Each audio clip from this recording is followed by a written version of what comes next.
At that time, Jesus answered. Matthew chapter 11, verse 25. This is a singular way in which to commence a verse. At that time, Jesus answered. If you will look at the context, you will not perceive that any person had asked him a question, or that he was in conversation with any human being. Yet it is written, Jesus answered and said, I thank thee, O Father.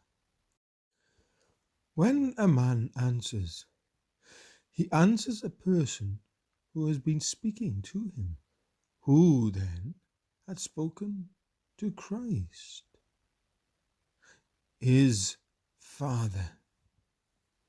Yet there is no record of it, and this should teach us that Jesus had constant fellowship with his Father, and that God spake into his heart so often, so continually, that it was not a circumstance singular enough to be recorded.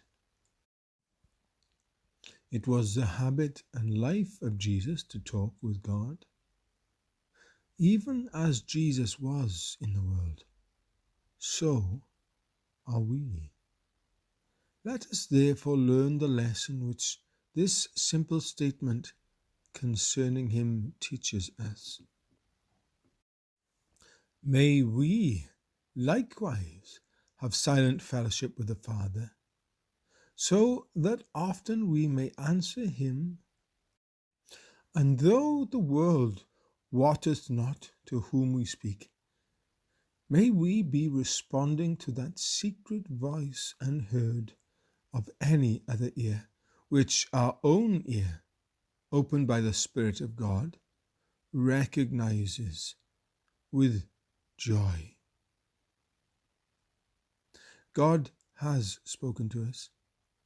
Let us speak to God, either to set our seal that God is true and faithful to his promise, or to confess the sin of which the Spirit of God has convinced us, or to acknowledge the mercy which God's providence has given, or to express assent to the great truths which God the Holy Ghost has opened to our understanding. What a privilege is intimate communion with the Father of our spirits. It is a secret hidden from the world, a joy with which even the nearest friend intermeddleth not.